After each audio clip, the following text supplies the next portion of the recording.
Hey, welcome to the Huntsville Hustle podcast. We're going to share stories of grit, growth, and greatness right here in the Huntsville area. Today, my guest is Tiffany Crenshaw. She's a founder of Animal House Photography, and she's known for capturing these kind of real, powerful moments that come through lifestyle photography. And she's building a business rooted in connection and community and creativity, kind of all rolled into one. So, Tiffany, thanks for coming on the show. I'm excited to learn more about you and your business. Yeah, I'm so excited to be here. Yes, you've got kind of a little bit interesting story. You're in photography now, but your background is early childhood education. So, how did you kind of make that transition out of early childhood education? Yeah, I was a teacher for 10 years and I loved it. And still, there's times I definitely miss the kids. But when my second was born, I just kind of like a lot of people picked up a camera and was like, I just want to take pictures of my kids. And then over time, people started asking, like, are you doing that? And I was like, nope, this is just for my children. I have no interest in this being a business or anything like that. And I finally had a coworker that told me, she said, I just feel like you're really denying the gifts that God's given you and you're just kind of sitting on them. And I was like, okay, well, okay. I guess I'll not sit on them. So I decided, let's just try it and see what it turns into. There you go. Hey, we need people like that to speak life into us sometimes, where they We can see really do. things that maybe we don't. That we kind of have that little inkling in there, but they can see it. It's usually easier for others to see it. So It that's is. good on her. Absolutely. Good on her. So I want to get to the name first. So how did you come up with the name?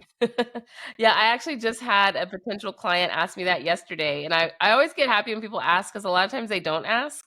And so they might think I photograph pets, which I don't. But when we were starting this and decided it was going to be a business, we were trying to come up with names. And I was going to say, Tiffany Crenshaw Photography. And my husband was like, that is so boring. Like, how about something that's unique to us? And so our daughters at the time, their nicknames were Penguin and Panda. And we always said it felt like running a zoo with just life. And so that's how it turned into Animal House.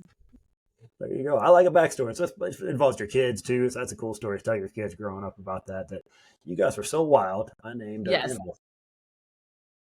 Yeah. And their little picture, like the logo has the little penguin and panda in there. So they're represented. My son, it's like, sorry, you showed up late to the game, so you're not on the logo. But Oh man, I'm gonna tie this in together. So photography, I'm one of three. So my oldest brother, tons of pictures. Mine, a few pictures. My little brother, not so many. I know. They I started doing know. it. Hey, it happens. If you're the third one, you know what's going on. You So know what's going on if you're the third.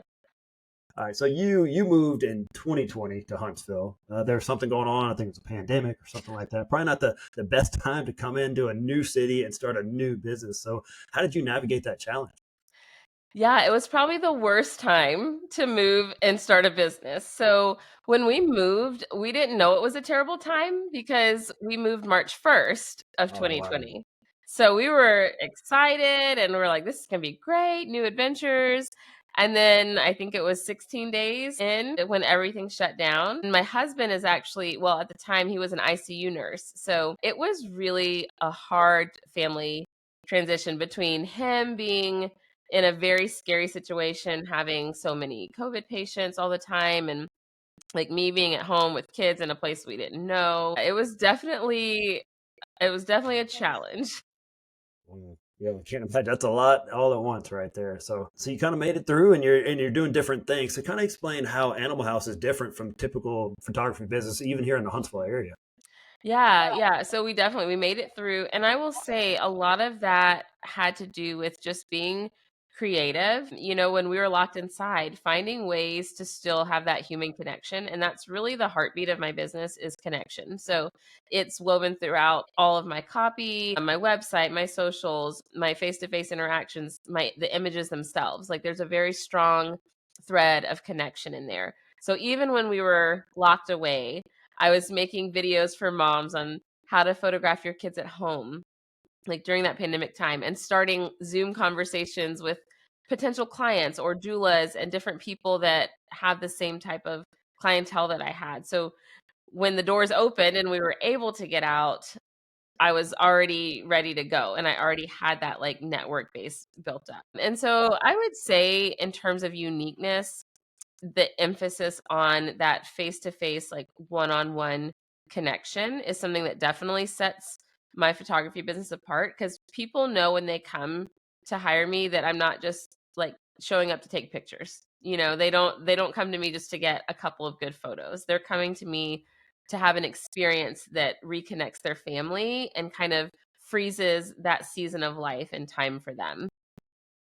Yeah, that's pretty unique. That's not just a picture. You're telling a story there. It's kind of a documentary style almost. So, how did you end up choosing that kind of niche within the photography thing? And also, how do you explain the value of that to your client? So you can kind of say, "Here's why we're doing this." How do you explain the value of that? Yeah, so in terms of choosing, which avenue, I think like a lot of small business owners, you start and you just start trying things and you realize, okay, that didn't really work, and for me, that was, like, posed newborn. I tried to, like, put them in little poses and it just 1 wasn't good, to be completely honest, but also it didn't really make me feel anything, and when I stepped away from that and started really taking those images that were in the moment, that focused on the little details, the little connection pieces, I was like, "Okay, this is the avenue I'm supposed to be in." And I think it showed through my work, it showed through the increase in bookings with clients that were like, "Oh, I really want this." Like, I can't put words to it, and I hear that still a lot. I can't put words, but when I see your work, that's what I need. That's what I wanna have, you know? Yeah, if you can't put it to words, but you just have that feeling, that's what you're looking for, right? Yeah, that's like chef's kiss. Like, you're like, "That's exactly what I want." Yeah, you can make someone feel something, man. That's so valuable, especially when it involves their kids. There you go. That's the value for Yeah. that. So, you've learned some lessons along the way, like all of us. I mean, you probably learned more than most when you started in the middle of a pandemic. But what's kind of the biggest lesson you've learned as a small business owner so far? Yeah, so I think this transcends to a lot of different small business genres, but when you start your business, it's typically a passion project, right? There's typically something, whether it's a photography business or a coffee shop or, all these different avenues, you had a passion for something and then you wanted to be able to turn that into a career that sustains your family. What you didn't have for most of us is a background in human resources, in marketing, in taxes, in financial planning. Like, we're not all of these things. And so we go into business like, yes, I'm going to do this business, but we don't have any idea about all of the other things that it takes to run the business. So I think for me, the biggest lesson is that you have to like really invest in your education. I'm a huge proponent of education, education. I guess starting from the fact that I was a teacher, but also realizing it's okay to say, I'm not a marketer. Like, I'm not an accountant. Like, that's okay. It's okay to not be all of those things, but then we have to invest in the people that can teach us to be all those things or learn how to outsource to the people that this is what they do. And I think I would have saved a lot of time and money if I hadn't just tried to figure everything out on my own. Man, I think almost every small business owner makes that exact same mistake. Man, my first year, I was like, I can figure these tax things out. That's no problem. Nope, did not. Paid a lot, a Paid a lot of lot. frustration. So that was one of the first things I hired out. Find you someone that can do it. Yeah, because you're really good at this one thing. Doesn't mean you're good at this other stuff. And there's Right. people that love to do what you hate, and they will gladly take your money. Yes. You find those people. And it frees you up to do the things that make you the money, Yeah, right? So putting your time and talents into the things that at the end of the day are what give you the paycheck is what's so important. And if we can let go of that idea of, oh, if I spend this money to hire someone else to do this or to pay someone to teach me, then I'm taking away from the business. It's really got to we have to shift that mindset to no, it's actually going to increase our revenue because now we're freed up to be the artist that's in the zone of what we started this to begin with. yeah. That's such a great point. It's exactly what it does for you. You're going to make more money in the long run. I know it doesn't seem like that in the beginning, but it does. So, Yes. was there like an aha moment along the way where you say, "Hey, I think this thing's actually going to work"? Yeah, so during that pandemic time, I thought, you know what, I need a mentor. So when I moved here, I knew I don't want to move and start like, lowballing in the market. I don't want to come in and just my offer be I'm the cheapest or, I knew that for our family, my time away from the kids had to be worth it. And so I decided as soon as I got here, let me find someone that's doing similar to what I'm doing and see if I can hire them to educate me on how do you price yourself and how do you create a more luxury market so that you're not just appealing to bargain shoppers. And so working with her really helped me when I could see all the numbers and realize, oh, if I charge this, I'm going to have to do like 5 sessions a week in the evenings and I'm never going to be home. So that's not going to work. And really just sitting down with somebody to kind of walk me through this is what you need to do. It's scary. Do it scared is always like that, like motto in the back of my mind is just sometimes you got to do it scared. But when I came in, like, this is who I am. This is what I offer. No apologies for it. My business really took off. Having a mentor and a coach is so important. I think that's a lot of us that kind of want to go it alone. I think that's a small business mindset for a lot of people. But man, when you can start hiring a coach, it'll really take you to that next level. So good on you to admit you needed help and actually reached out and got it. So uh, speaking of needing help, I wouldn't know how to do any of this. So you're kind of you get those authentic moments with these newborns. What does that behind the scenes look like when you're because they're not known for their cooperation? They are not. Can I take me behind the scenes? How you get these kids to act right for you? Right. Yeah, they're not. But I think that's one reason I love the lifestyle photography more so than the posed studio, which don't get me wrong, it's beautiful and they're different art forms. Both are beautiful. But for me, I like that atmosphere of letting mom know that it's okay that this is your life right now. Like, I'm going to take photos that capture that and elevate it a little bit. Like, of course, you don't want to look tired and you don't want your house to look like a disaster. So I'm gonna coach you on how to tweak those things. And I'm gonna capture the in-between moments, the angles, the things that are gonna really make these images come to life for you. A lot of it starts before I ever go into their house. So I meet with all of my clients in this is my studio that I'm in right now. I meet with them here and we talk about what do you want out of this session? I really get to hear their stories and get to know the dynamic of their families before I because someone's home is their safe space. So to just show up is not the greatest. You want to really like build that relationship first. So that helps. And then prepping them with, okay, make sure baby is really well fed before I get there because a happy baby is well fed. Babies don't like to be hungry. So just kind of like coaching them on here's some things to do to make sure that your baby's as happy as possible. But then also know that I'm going to be patient. So if you need to take a break, if you need to go feed your baby, if baby needs a diaper change, that's okay. The majority of our session, mom or dad is going to have baby in their arms. I'm not a big fan of baby being like sat down and posed somewhere because they just got born. Like, all they've ever known is being close. And so I think that helps too, is just really encouraging that skin to skin, the holding, all of those things really go a long way. Yeah, just building that trust and making them feel you make them feel natural. That's what you're looking for. That's what people want. They don't want like everyone's looking stiff in those pictures. Right. Nobody wants that. They want that natural look. That's good. You get them in there and they build that trust. I mean, that's a talent you have from what I've seen from your pictures. You can tell they really trust you, and Yeah. that's not an And easy they thing to do. do. It's not easy to build that trust. It takes time. And I know that we're busy as small business owners, and this translates to other businesses too. But I think if you can build trust with your clients, let them know that they're not just a sale or a booking, that you're invested in their happiness, their family's happiness. It puts them at ease to be able to say, "You're the expert. I trust you. Just tell us what to do," you know? That's why you hire people, right? When my accountant was like, I don't have anything to do with this. I Nope. trust you. I You're trust. I telling me wouldn't just hire you tell if I me to didn't. write the check. Like, tell me what check to write. Isn't Let it me know. funny that we all like accounting is one of the first things we all outsource? Like, as soon as you get a little bit of money, you're like, okay, I don't want to do this. I don't That's want to do fun. this anymore. Shout out to all the accountants out there. We appreciate you. Thank you so much. Yes, absolutely. You've spoken out about being one of the few Black lifestyle photographers in this area. What's that experience been like, and how do you hope to inspire others with that?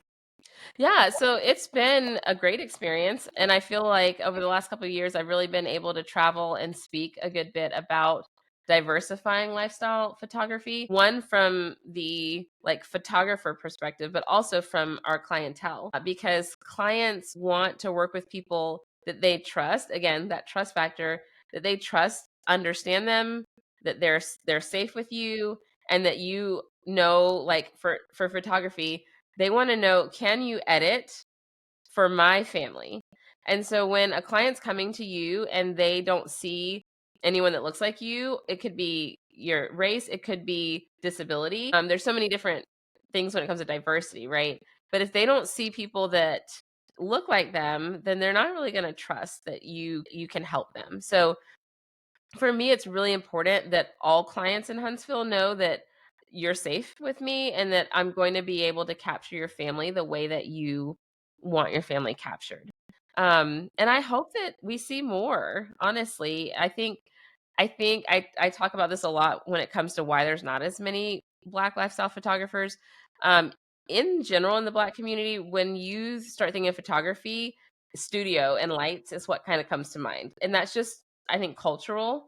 And so we haven't seen as many people realizing like, oh, I can do this without a light setup. Like I can create these natural moments. It doesn't have to be a studio. So I'm hoping to slowly be able to see that increasing more, um, just through, podcasts and going to speak in different places and just showing up, being who I am.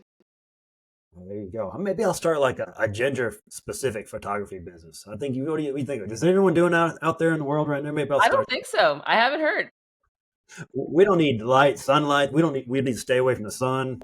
Right. Yes. Man, I Yeah. may have a Stay business away from here. the sun. Yeah. Yeah, I'm gonna think about that. I may need to pick your brain on there. Yeah. So Huntsville's been your home for a few years now. How has it kind of the community played a part in your journey, both personally and professionally? I love Huntsville. So I know you grew up here, but Huntsville has been so good for my business and really my family. It is a small business city. I feel like everyone here wants to see small businesses succeed, even more so than where I moved from. Where I moved from was more of a like corporate business city, but I feel like Huntsville has this very unique disposition where we've got engineers, super sciencey people, but also people that value the arts and value that like small business community. So it's been a really great blend. I feel like I go out, people are like, "Oh, you're, the owner of it." Like you see small business owners everywhere. They're out and about. Like it's not this where they're removed from the public. And Huntsville is not so big that you don't recognize people when you're out and about. So I've just really loved seeing how much Huntsville rallies around their small businesses. If there's a small business struggling, people are like spreading the word. They're really cheering them on. And so it's just been really nice to be here. Yeah, I think you made a great point. It's small, but it's big enough that we can have a lot of unique businesses around here to still help each other out. So I'm the same way. I love seeing out there and helping other people, and we can like say that's why I want to start this podcast. I mentioned it before that we're almost like 1 degree away from someone that can really take your business to the next level. So if we can just keep collaborating and keep going, rising to the top. So when I start my ginger photography business, I Yes. may need to start your photographer mentorship. So tell us about that and who's kind of a good fit for that program. Yeah, so I do a good bit of mentoring and I do market specifically towards photographers, although I help a lot of like small business moms and women that are trying to specifically learn how to balance that family life with running a successful business. So, not that there's no aim to exclude males at all. But again, with like niching down to things, this is the season of life I'm in, and so I've learned to be really good at how to manage, how to avoid burnout, and how to be profitable. So those are the things that I really work on with photographers. But other small businesses, if they're struggling with their website converting, really like having that website that is first attracting the right clients. And a lot of that comes down to images as well. So all small businesses need nice images for their websites, and it's a great it really matters. Like it's something that's super important. People want to immediately be able to connect, and we're so visual. So I That's work it. with clients on that sort of thing. I work with them on blogging and SEO and how to get that traffic. And then I work with them a lot on their time management, like time blocking so that you can fit in all the tasks that you need to do. And then profitability, like how do you price yourself so that way you are supporting your family, because this whole like starving artist thing, it's like, nope, that is gone. That doesn't need to be the narrative anymore. Everybody deserves to have a job that supports their family. So that's really what I help photographers with. And then I've had a couple of other women that have reached out as well that have said, like, I need help with blogging. I need help with my time management. And so, I try to help in those areas. That's it. Hey, take it from someone who's learned it along the way. Like you said, you didn't come in with these skills, but you've learned them, and now you can pass them on. As a teacher, I imagine you're very good about that. So, but I get it. Yeah, no, I train women for a living. I don't work with dudes either, so I don't blame you. You can cut them out. I mean, if you got a choice, they're better clients anyway. You know how it goes. So if you were going to give someone some advice, someone that's in a creative business, what advice would you give them specifically for someone who's wanting to start a creative business here in Huntsville? Yeah. So I would say to first really map out your why, because when you get in the weeds of running this business, which we all do, we're all going to have a place where we're in the weeds. It's hard. There's seasons where we're not making profit the way that we want to. There's seasons that are just more difficult. And so being able to go back and be grounded in that why, like why did you start this business, is going to help carry you through those times that are more difficult. We get misaligned and we forget our why, and then we start going in directions that don't really line up with what we said we wanted to do. So I think that would be my biggest thing, is just to stay rooted in why you got into this to begin with. Yeah, you're right. Because the hard times are coming, right? I don't care who you are; they're coming. You got to be ready for them. You got to remember: do you really want to do this? Right. You got to ask yourself. So, if you go back to your first year in business, what would be some advice you give yourself? Yeah, if I could go back to first year me, I think investing sooner in education would have been, because I figured out a lot of things from YouTube University, which is great, and it got me going. But I think had I slowed down a little bit and had somebody that really knew and that could work with me one on one, it would have really it would have really helped a lot. And especially when it just comes to things like pricing. Money's really hard because most of us as creatives are also empaths, and we feel what other people feel or what we project them to feel. And it can make it hard for us to put a dollar amount on what we're doing because we just want to serve people. Like if you're in a creative industry, you also love serving. It's your heart. But you can't serve if you can't support yourself to be freed up to be able to serve. So I think just getting a good handle on that and not trying to like slowly inch your way up forever, because that gets really difficult when you start at the bottom. You don't want to start at the bottom. It's too hard to dig your way up. That's a great. I mean, it's getting specific advice to your situation is so important. Like you said, you can. We've all been on YouTube University. We probably all got master's degrees from YouTube. Masters.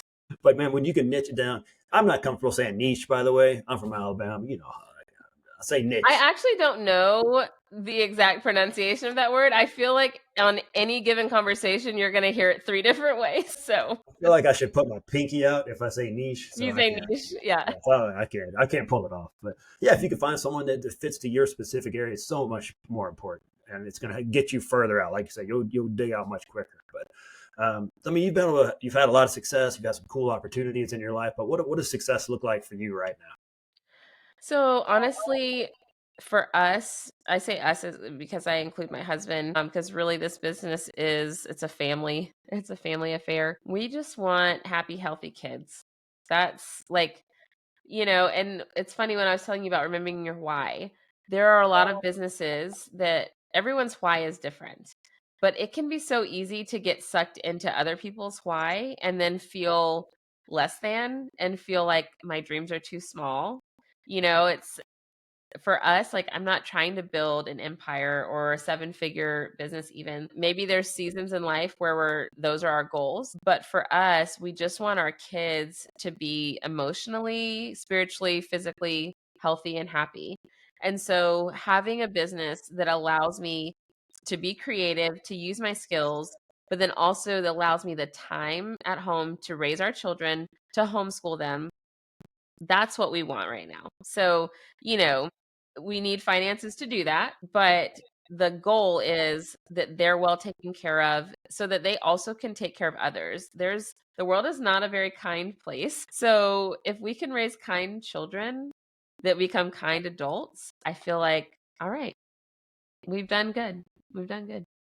Man, that is a great answer right there. That was so good. But yeah, you're right. When my son was going to be born, leading up to it, I was like, oh man, he's going to be like the captain of the football team and like at a 4.0. And then like the day comes, you're like, man, just let him be healthy. Just let them be Just healthy. give me a healthy kid. I don't care about none of that other stuff. So Right. that was an awesome answer. I love that. So I know people are kind of, man, she is pretty awesome. So how do people contact you? How do they work with you? How can Yeah. they get in touch with you? So I love people go ahead and slide into the DMs. I'm like a huge Instagram fan. Send me a text or even I love voice and video messages on Instagram. So those are always great ways to connect. And then of course, so it's Animal House Photography over at Instagram or my website, which is just Animal House hyphen photography.com. So they can also put in a request over there if they want family photos, newborn photos. I also do branding. So if they need a business little makeover for their site, they can reach out to me over there too. Awesome. Well, Tiffany, thanks so much for coming on and sharing her story and all the other things about your photographers, your mentorships, all those cool things you have going on. So appreciate you being on the show today. Yeah, thank you for having me. It's been really fun. Fun for me as well. So I know these people listening right now are having a great time, so you should share this with somebody. More people need to know about Tiffany. Hey, she's out here raising kind kids. Don't you want to support a business like that? A local small business who's making kind kids become small, kind adults one day? We need more of that. So support her. Go to her website, go to her Instagram, support her. Keep spreading the word. We'll see you guys next week on the Huntsville Hustle Podcast.